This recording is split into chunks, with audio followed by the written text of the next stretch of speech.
por suerte tenemos luz, ¿no? Y podemos estar al aire. Bienvenidos a nuestro primer apagón eléctrico en este 2024. Así lo ha anunciado el gobierno. Estamos hoy... por cierto, hoy se cumplen o se recuerdan 8 años de aquel fatídico suceso del terremoto que afectó a las provincias de Esmeraldas y Manabí. Así que también vale la pena enviar desde acá un fuerte abrazo a todos nuestros hermanos manabitas y esmeraldeños, ahora que estamos recordando un año más de aquel fenómeno que provocó tanto dolor a nuestro país y especialmente a estas dos queridas provincias de la costa y que fueron bastante afectadas por lo sucedido entonces, ¿no? Aquel 16 de abril de 2016. Si mal no recuerdo, fue sábado, ¿no? Fue un sábado, más o menos a las 19 horas, que ocurrió aquel terremoto de 7.8 grados en escala de Richter y que generó tanto dolor a nuestro país. Así que 8 años de aquel evento natural. Y bueno, hoy 16 de abril no estamos padeciendo de un terremoto, pero digamos que la historia del Ecuador no es tan distinta en cuanto a las malas noticias, ¿no? En ese momento era un terremoto, pero nos encontraba en otro tipo de circunstancias, con un estado quizás más y mejor preparado como para reaccionar ante ese tipo de acontecimientos. Hoy los problemas no son de esa magnitud y probablemente son problemas que se podían haber resuelto o que podían haber tenido soluciones eficientes y oportunas, pero simplemente no se lo hizo porque en estos últimos 7 años pues simplemente no ha habido voluntad para hacerlo. Es decir, para destinar recursos, para dar el mantenimiento que se requiere a la infraestructura actual, que es la que posibilita que podamos tener, entre otras cosas, energía, pasa por una cuestión de decisión política, de los gobiernos que han estado durante los últimos años al frente del poder, y no ha habido esa voluntad ni ha habido esa decisión de asumir la responsabilidad y destinar los recursos que se necesitaban en su momento, ya sea para dar mantenimiento a la infraestructura vigente o para continuar con los proyectos que se habían quedado en el papel y que simplemente decidieron también, ahí sí, por una cuestión de decisión política, simplemente dejarlos ahí, archivados, guardados en un cajón y no empezar a ejecutarlos, ¿no?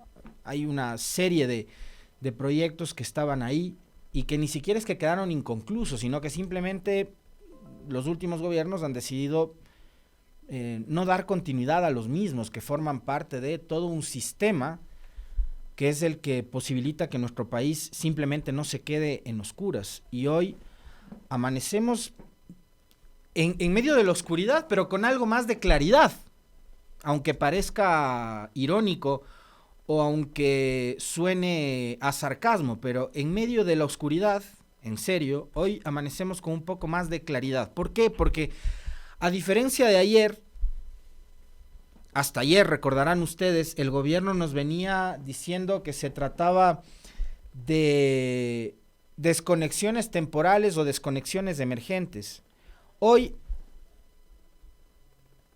ayer, en horas de la tarde y noche, después de que entiendo han cancelado varias convocatorias a ruedas de prensa, finalmente no hubo las tales ruedas de prensa, finalmente el gobierno decidió sacar un comunicado en el cual le dicen al país la verdad de lo que está sucediendo. Y una cosa que es extraña además, porque han dejado que esto suceda justamente en el tramo final de cara a lo que será La consulta popular del próximo domingo, vamos a ir nuevamente a las urnas, los ecuatorianos que somos campeones mundiales para ir justamente cada año, como decía bien ayer el doctor Ramiro Aguilar, nuevamente a votar, ya sea para elecciones o para consulta. Ahora vamos cada año, ¿no? A veces hasta 2 veces por año, como ocurrió el 2023, que fuimos en febrero. 3, fuimos en febrero, fuimos en agosto y fuimos en octubre a las urnas los ecuatorianos. A elegir autoridades locales, a votar por una consulta popular y después a la primera y segunda vuelta. Así que como nuestro deporte nacional es ir a votar, estaremos yendo nuevamente el domingo a decidir el destino de este país sobre varios temas de los cuales voy a conversar con ustedes hoy. Por supuesto, también quiero retroalimentarme de lo que ustedes están sintiendo, pensando en un momento como este, tan crítico. Y es crítico no solamente por el tema de los apagones, sino por cómo llegamos después de estos meses de nuevo gobierno con Noboa al frente del poder. El comunicado que emitido ayer el gobierno nacional a través de las cuentas de, por ejemplo, el Ministerio de Energía y Minas es el siguiente. Si lo pueden poner en pantalla para que lo vayan leyendo también nuestra audiencia, buenísimo. Informamos a la ciudadanía que en marzo y abril del presente año se han registrado varias situaciones sin precedentes a nivel nacional y regional que afectan directamente al sistema energético del país. De entrada, primer párrafo, y para que alguna gente que es como, que se desubica a veces, que se extravía, que se pierde, lo tenga muy claro. Se han registrado varias situaciones sin precedentes a nivel nacional y regional. ¿Esto qué quiere decir? Que no le está afectando únicamente al Ecuador, sino que está afectando a la región, que afectan directamente al sistema energético del país. La extensión de la sequía, el incremento de las temperaturas climáticas, la falta de mantenimiento a toda la infraestructura del sistema eléctrico en años anteriores y la presencia de niveles de caudales mínimos históricamente ha provocado que se activen todas las centrales de generación disponibles. Por lo tanto, hacemos un llamado cívico a todos los ecuatorianos a que apoyemos los esfuerzos para disminuir el consumo de energía en esta semana crítica, considerando que cada gota de agua y cada kilovatio no consumido cuentan para enfrentar juntos esta realidad. Con estos antecedentes y luego de, me encanta este párrafo, realizar un análisis minucioso, debemos actuar de forma responsable con los ecuatorianos y se procederá a realizar racionamientos temporales para gestionar la demanda a nivel nacional. No hacerlo implicaría comprometer el suministro de energía para todos. Para los días de mañana y el miércoles se anuncian cortes de energía. Los horarios varían según la empresa distribuidora. Se ha establecido a cada empresa que mientras dure la medida, la suspensión sea siempre en una misma franja horaria con la finalidad de contribuir en la planificación de los ecuatorianos. Los pronósticos de lluvia para el martes y miércoles son alentadores. En tal sentido, el Comité de Crisis Energético se reunirá la tarde del miércoles para evaluar esta decisión con el objetivo de conseguir la disminución de estas medidas. Consulte la programación sobre los horarios y sectores de desconexión, o sea, de cortes, de apagones, en www.recursosenergia.gov.es y a través de las páginas de las empresas de distribución. Ese es el comunicado que han compartido las autoridades del gobierno nacional para dar a conocer a la población sobre la situación real, ya sin ningún tipo de eufemismo, en buena hora que así sea, de lo que está sucediendo en materia energética en nuestro país. Ahora, lo que está pasando, entiendo, primero que esto es lamentable, que estemos nuevamente a años seguidos sufriendo cortes de energía, y fíjense ustedes en qué época del año. Además, en el 2023 los cortes empezaron en octubre, fueron de octubre a diciembre. Ahora estamos supuestamente en época de lluvias, estamos en pleno abril, y lo que nos está advirtiendo en este comunicado el gobierno es que estamos atravesando por una etapa de sequía.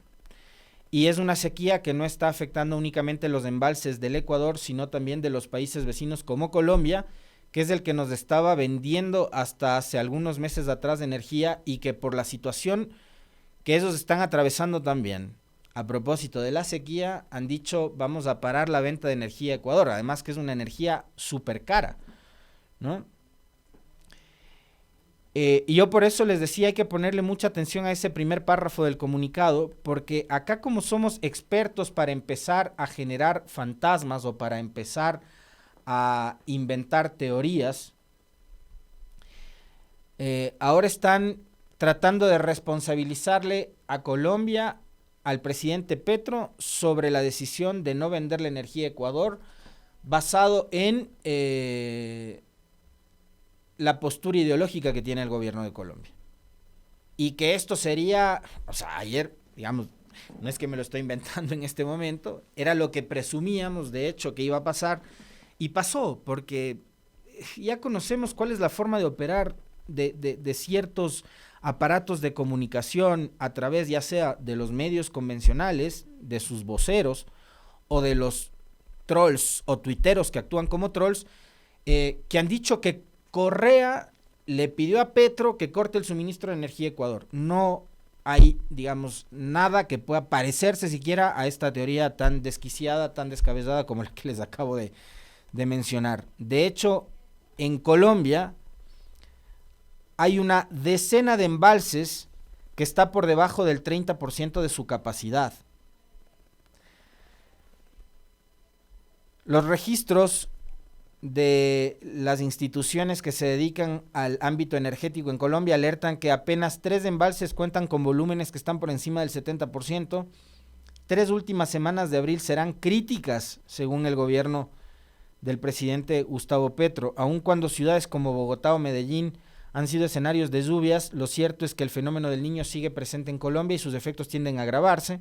Recién la capital entró en racionamiento ante la situación crítica de los embalses que surten de agua a sus habitantes. Sin embargo, no es un hecho aislado. Según cifras del Instituto de Hidrología, Meteorología y Estudios Ambientales, IDEAM, con base en registros de la plataforma XM, 10 de los 26 embalses de Colombia presentan niveles por debajo del 30% de su capacidad. Si bien el embalse del Muña en Cundinamarca goza de un saludable 82.5% de capacidad, así como el de Betania en Neiva, 74.6%, hay otras regiones en alerta, en el caso de Antioquia, por ejemplo. Así que la situación de Colombia no es tan distinta a la nuestra, a pesar de que ellos tienen algunos embalses, o más embalses de hecho de los que tenemos nosotros, con una capacidad que está bordeando el 70%, pero la gran mayoría, dicen los medios de comunicación de Colombia, están por debajo del 30% de la capacidad, lo que hace que también en Colombia empiecen con estos procesos de racionamiento, como ustedes lo acaban de escuchar, incluso en la capital, Bogotá.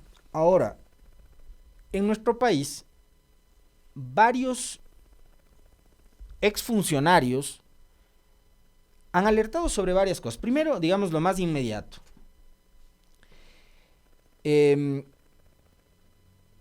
Como les decía yo, los últimos gobiernos no han tomado la decisión política y no han tenido la voluntad de destinar los recursos que se necesitan para o dar mantenimiento o continuar con las obras complementarias a todo el plan energético que en algún momento llegó a tener este país y que quedó ahí truncado a partir de mayo del 2017, en que en este país se dejó de invertir en el sector público. Después, y sobre esto es algo que lo conversábamos incluso con una exfuncionaria del Ministerio de Energía del gobierno de Guillermo Lasso, no con exfuncionarios del gobierno ni siquiera de Correa, sino de Guillermo Lasso, que nos decía que fue un error, como ocurrió en otros sectores, como por ejemplo el vinculado con el tema de la seguridad, el fusionar varias instituciones que abordan diferentes temas y temas muy complejos que deben tener, digamos, su especialidad en una sola institución que se encarga de muchos de estos temas y que no tiene ni el personal ni el tiempo como para dedicarse de manera absolutamente responsable a solucionar cada uno de estos asuntos en particular. El Ministerio de Energía actualmente es de energía, de hidrocarburos y de minas. Antes, hidrocarburos era un ministerio aparte, energía y electricidad era otro ministerio aparte y el de minería era otro ministerio aparte. Que la burocracia dorada, que no sé qué, están en todo su derecho de pensar y de repetir los mismos relatos que han venido repitiendo actores políticos, opinadores, medios de comunicación, periodistas, de el Estado obeso, de la burocracia dorada, lo que ustedes quieran. El problema es que ahora tenemos un ministerio enorme en el nombre, porque cuando volteamos a ver, y esto nos lo decía, como insisto, no recuerdo bien ahora mismo el nombre de la exfuncionaria del gobierno de Lazo que nos decía, es que en la subsecretaría de Minas hay 2 o 3 personas, no hay más. En la de no sé qué hay una persona. En el equipo encargado de los temas de las hidroeléctricas hay una persona, un técnico.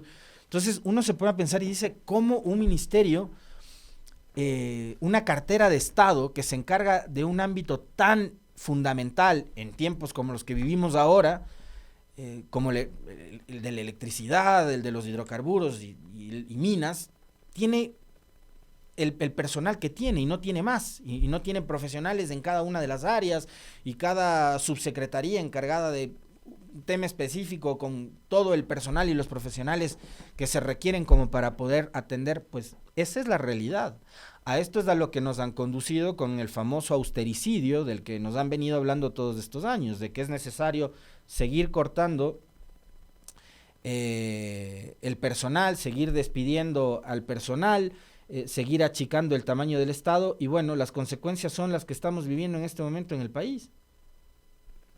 Lo mismo pasó con el tema de la seguridad, cuando recordarán ustedes, fusionaron el Ministerio del Interior con el Ministerio de la Política, crearon este Ministerio de Gobierno que se dedicó a absolutamente nada y dejó lo prioritario, que era el tema de la seguridad, en soletas y desatendido por completo. Llama profundamente la atención que nuevamente traten de recurrir a los ciudadanos para que seamos nuevamente, como ocurrió con el alza del IVA, los que terminemos, como suele ser siempre en estos casos, arrimando el hombro. Y para tratar de justificar el incremento del impuesto al valor agregado, nos decían, usando las típicas frases cliché estas que a las que suelen recurrir ciertos políticos cuando van a tomar este tipo de medidas, y hacen que todo el peso y toda la carga vaya sobre la espalda de la gran mayoría de ciudadanos y no sobre quienes debería en realidad recaer. Hay que ponerse la camiseta, ¿no? Había que ponerse la camiseta y había que arrimar el hombro cuando nos iban a incrementar de 12 a 15 puntos del IVA. Los ecuatorianos, inocentemente e indefensamente, porque no podíamos hacer absolutamente nada más, porque además el gobierno, a través del control político en la asamblea, era el que tenía la sartén por el mango y que se iban a salir con la suya con respecto del incremento del IVA, y pues lo hicieron.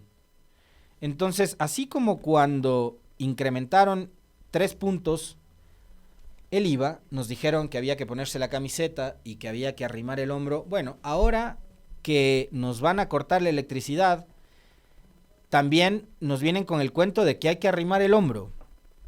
Hacen un llamado cívico a todos los ecuatorianos a que apoyemos los esfuerzos para disminuir el consumo de energía en esta semana crítica, considerando que cada gota de agua y cada kilovatio no consumido cuentan para enfrentar juntos esta realidad.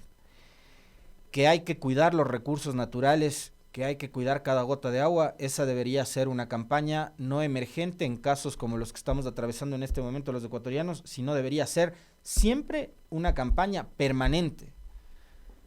Cuidar el agua, sí. Ahora es porque estamos en apuros que nos mandan a cuidar el agua y a no consumir electricidad.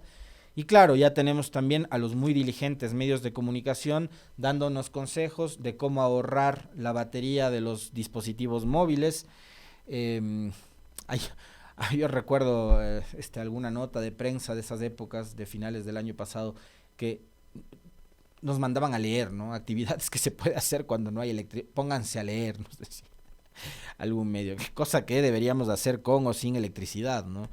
Pero, digamos, con ese tipo de desfachateces nos salen también desde los aparatos comunicacionales que apoyan al gobierno. Hoy nuevamente somos los ciudadanos los que tenemos que asumir la responsabilidad y arrimar el hombro y dejar de consumir energía. Claro, yo les planteaba ayer el ejemplo de las heladerías, porque era un caso que vi muy de cerca el domingo que venía de viaje y todo apagado. Pensemos en todos los otros múltiples giros de negocios que hay y que dependen de la electricidad, por no decir todo. ¿Cuántos negocios? Esta radio sin energía eléctrica no podría transmitir. Yo no podría estar conversando con ustedes. Ustedes no podrían estar del otro lado escuchándome a través de la radio o a través del televisor o la computadora si no tuvieran fluido eléctrico. La comunicación, las empresas, las industrias. ¿Cómo van a seguir trabajando? ¿Cómo van a sostenerse si es que no tienen fluido eléctrico? Acá, cuando, y ojo, no estoy justificando esto, pero antes, quiero ir con un antecedente de inicios de este año. Ustedes recordarán que en enero, los primeros días de enero del 2024, el gobierno nacional anunciaba con toda la pompa posible la aprobación de una más de sus leyes económicas urgentes en la Asamblea, la denominada Ley de Competitividad Energética. Efusivo, valiente presidente Noboa, así se refería a la aprobación de esta ley el pasado 10 de enero.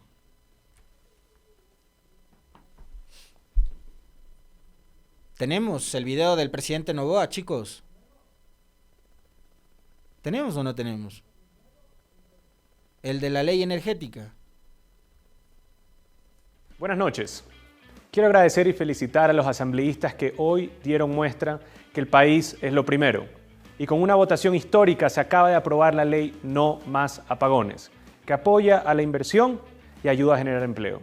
Con esta misma unidad del Ecuador, esta misma noche, también la Asamblea expresó y votó su respaldo a la decisión nacional de combatir a todos los delincuentes y terroristas que pretenden implantar el caos. Estamos convencidos de que vamos a salir victoriosos de este conflicto.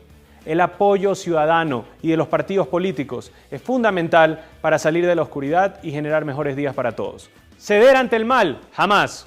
Luchar incansablemente, siempre. ¡Que viva el Ecuador! Que viva el Ecuador en oscuras, será, ¿no? Así, el presidente se refería a la aprobación de la denominada Ley de Competitividad Energética. Decía la ley No Más Apagones. ¿Cuánto le duró? Enero, febrero, marzo, abril. 3 meses. La pregunta es, en esos 3 meses, el gobierno de Noboa, ¿qué hizo para mejorar las condiciones del sistema eléctrico del país? A ver, yo tampoco voy a pecar de injusto, ni de soberbio, ni de torpe, porque sería bastante torpe exigirle a un gobierno que está desde noviembre en funciones, que solucione todos los problemas que acarrea el Ecuador desde años atrás. Sería infantil esperar que en estos pocos meses de gobierno Noboa haya resuelto, no ha podido resolver ni el tema de la seguridad. Bueno, ahora mismo con esto de los apagones habrá que preguntarse qué es lo que está resolviendo el señor Noboa, porque no resuelve lo de la seguridad y tampoco resuelve el tema de la energía. Ahora estamos hablando de los cortes de electricidad. Hasta ayer y hasta la semana anterior estábamos hablando nuevamente del repunte de los casos de violencia en el país. Hasta hace algunos días atrás hablamos de que en el feriado de Semana Santa hubo 137 asesinatos y hoy estamos hablando de que hay apagones. Yo les pregunto a ustedes, les planteo esta inquietud que ayer también nos referíamos, y es ¿qué tan diferente es el Ecuador que nos dejó Guillermo Lasso a este Ecuador, que es el Ecuador, el nuevo Ecuador de Daniel Noboa. Yo no encuentro diferencia, sinceramente. Veo que es un Ecuador muy parecido al que nos dejó Lasso, con índices de inseguridad que están por las nubes y nuevamente con apagones y con una situación que probablemente puede agravarse en los próximos días, considerando lo que les decía hace un momento, que los apagones del año anterior fueron de octubre a diciembre. Hoy estamos en abril, en plena época supuestamente de lluvias, y estamos ya experimentando apagones. La pregunta es ¿hasta cuándo vamos a tener que soportar estos apagones?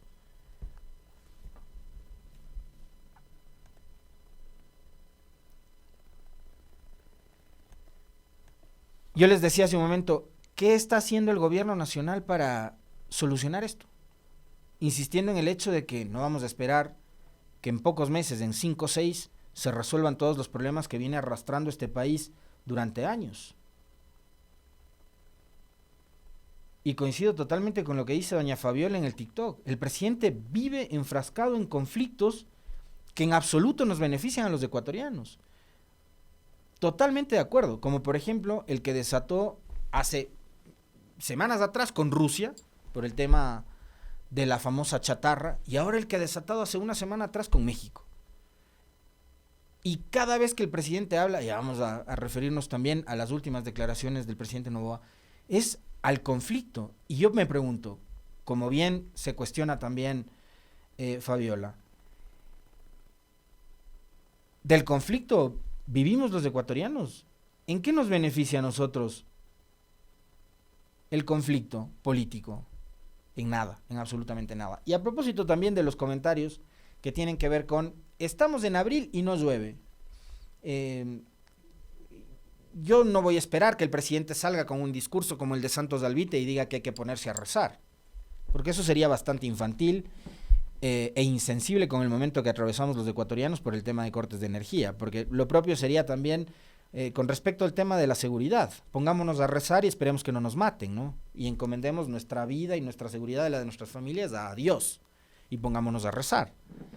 El problema es que el tema de la energía, a propósito del comentario que nos escribe Llored Apolo en TikTok, es algo que sí se podía prever si es que se daba mantenimiento a las hidroeléctricas y a las termoeléctricas, que es algo que no se ha hecho en los últimos 7 años en este país. Porque cierto es que acá se construyeron hidroeléctricas, pero el problema es que el consumo no es el mismo consumo que había hasta el 2017, cuando hay más capacidad, como era la que había en Ecuador, que incluso llegó un momento en que este país se dio el lujo de exportar, de vender energía a países vecinos como Colombia y Perú. El problema es que el consumo se incrementa. Y lo que hay que hacer es seguir trabajando y seguir invirtiendo desde lo público para garantizar que ese consumo no disminuya, sino que o se sostenga o se incremente. Pero para eso también hay que incrementar la capacidad para poder garantizar dicho consumo. Caso contrario, pasa lo que está pasando ahora, que no te ocupaste ni siquiera de la infraestructura que tienes actualmente, a la cual no se le ha dado mantenimiento. Eso no me lo estoy inventando yo, porque yo no soy un ingeniero eléctrico. Les he escuchado a una serie de especialistas, de conocedores, de gente que sabe en la materia, gente que hemos consultado acá, gente que va a otros medios de comunicación y que dice lo que les acabo de decir. Y en este país el mayor problema es que tanto en este gobierno como en los dos anteriores no hubo ni la voluntad política ni la decisión política de invertir en el ámbito de la electricidad, así como en muchos otros sectores también. Hace exactamente 11 días, la ministra de Electricidad, la señora Andrea Robo, subía en su cuenta de Twitter: el bienestar de la ciudadanía viene de la mano de la provisión de servicios de calidad y la implementación de políticas integradoras. En el Nuevo Ecuador informamos con transparencia las acciones que ejecutamos para el óptimo desarrollo de los sectores estratégicos. Y decía la ministra: en estos artes de una entrevista que concedió a Teleamazonas. La relación binacional con el Ministerio de Energía de Colombia es muy fuerte, conversamos a diario y cada 3 días hacemos un análisis de la situación de nuestros países. El respaldo del país vecino nos permite afrontar estos momentos. Ahora ya no hay ese respaldo, porque Colombia está atravesando por un problema similar. Entonces, Colombia va a parar el suministro de energía hacia Ecuador. Recibimos un país en terapia intensiva que lo estabilizamos y lo estamos sacando adelante. Las complicaciones de no haber invertido ni atendido al sector eléctrico por años siguen vigentes, lo que les acababa de manifestar, que no tiene nada que ver con si es que hay o no hay lluvias. Existe la voluntad de los dos países, refiriéndose a Colombia y Ecuador, en hacer el intercambio de energía en la medida en la que nuestras reservas y plantas de generación lo permitan. Es muy importante que en estos momentos nos hagamos responsables del uso eficiente de nuestra energía, lo que no significa eliminar el consumo, sino manejarlo de una manera responsable. Las inversiones que realizamos en lo que compete al parque generador son muy importantes.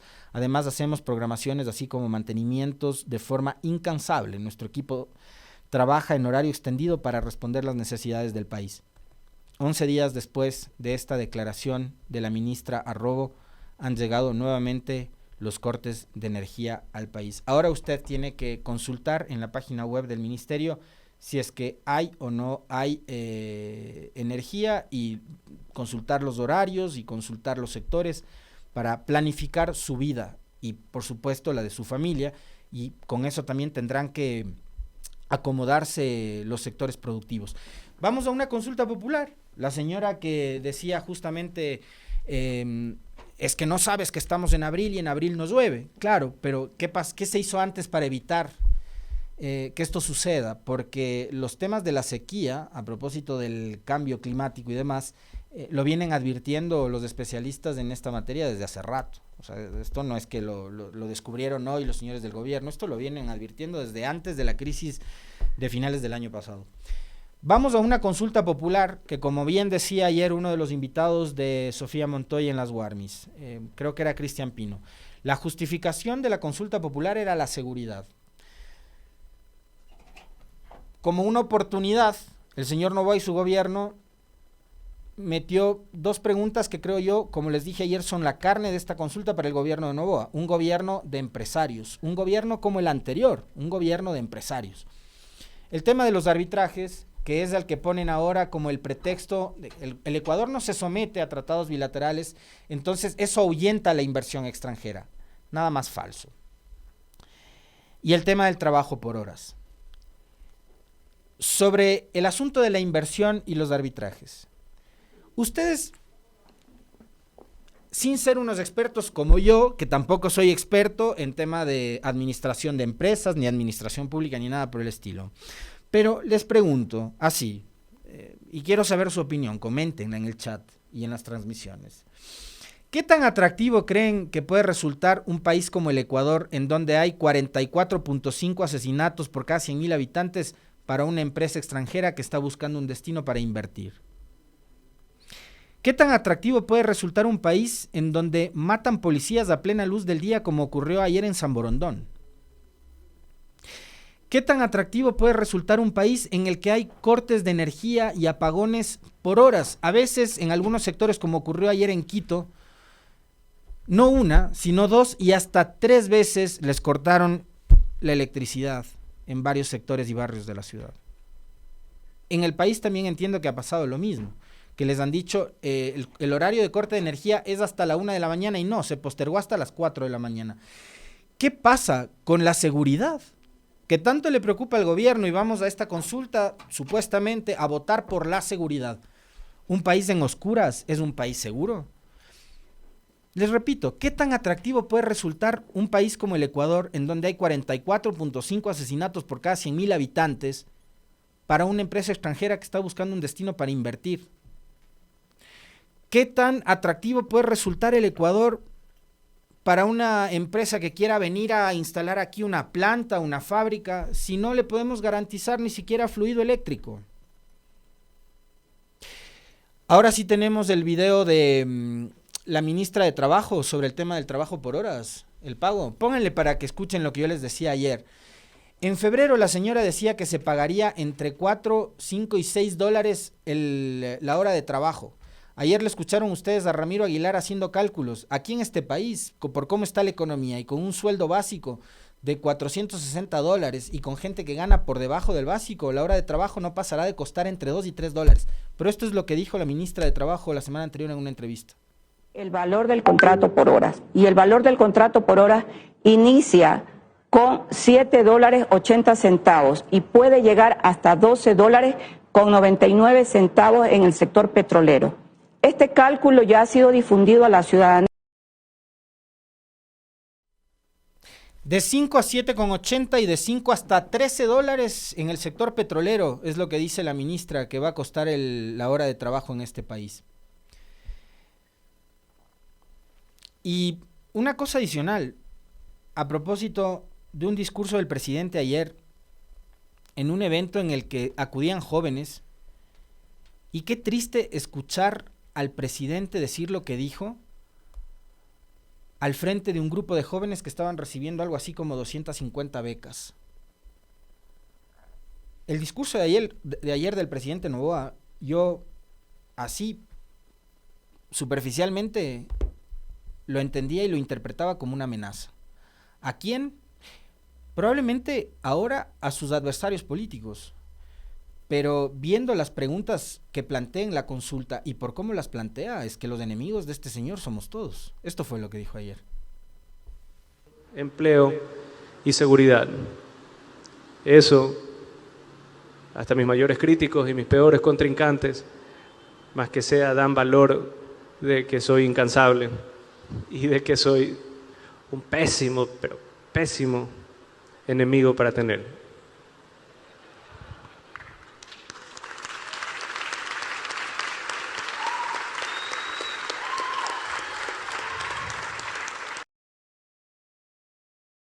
Al final, los jóvenes que asisten se quedan como, ¿será que aplaudimos o no? No sabían si aplaudirle o no. A mí esta declaración de un jefe de Estado, la verdad es que me provocó terror. Hablar de que usted es el peor enemigo. ¿Enemigo de quién, presidente? ¿Qué estará pensando el embajador Roberto Canseco, que fue arrastrado, humillado durante el asalto de la fuerza pública ecuatoriana en la Embajada de México? ¿Qué estará pensando en este momento el presidente de México, al que usted ayer le invitó a comer un ceviche mientras decía que los diplomáticos de la Embajada Mexicana fueron los que agredieron a los policías? ¿Qué estará pensando la ex embajadora Raquel Serur cuando usted dice que como enemigo es del peor? ¿Qué estará pensando su vicepresidenta Verónica Abad mientras está en medio de un conflicto armado en Israel y con uno de sus hijos en La Roca, cuando usted dice que como enemigo es del peor? Con los temas personales obviamente no me voy a meter.